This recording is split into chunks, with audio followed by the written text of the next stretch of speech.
When you look at life through the eyes of a filmmaker, so what you're looking at is sort of like the way it's parallel to the way Hashem is looking at us, the way God is looking at us. When He's looking at us, sort of 24/7, the camera is really on us, whether we're aware of that or not aware of that.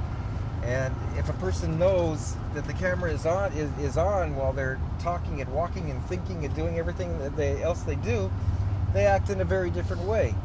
If they know that many people are going to watch what they're doing and that they have an influence for good or for bad, they're going to think twice in the way they act. So that's also the spirituality of Pasuk, Rabbi? Da milamala mincha, know who's above you, and you're always being watched, and you have to, in the end, you have to give an accounting. After 120 years, we go upstairs after our life is finished, and we give an accounting of our lives. And one of the explanations of that accounting is like a film. Our entire life is a film. You can watch this entire film in a flash of a second, because there's no time limitations at that point. But our entire life is a film. And so to relate to life through the eyes of a filmmaker is a very spiritual, Kabbalistic experience in and of itself.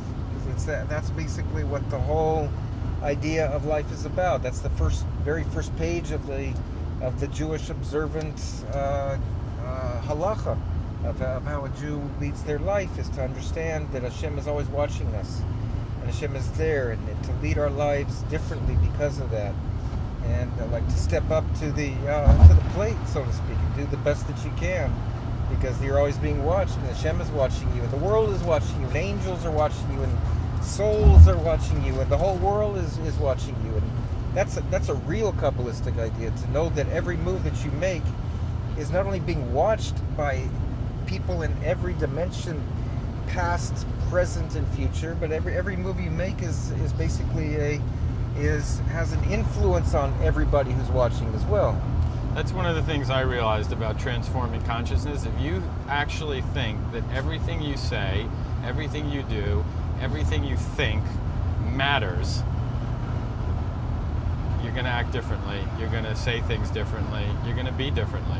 That's the ultimate transformation of consciousness. Absolutely. Every moment is critical. Every moment is critical. But this is what we were talking about in Tzfat, with the letters, with the cooking, with the art, that everything can be Kabbalah. And now you've shown how making a film is also Kabbalah. Absolutely a Kabbalistic And then experience. making a film about Kabbalah is really Kabbalah. It's really a Kabbalistic experience. Yeah, absolutely. Very, very powerfully in that way.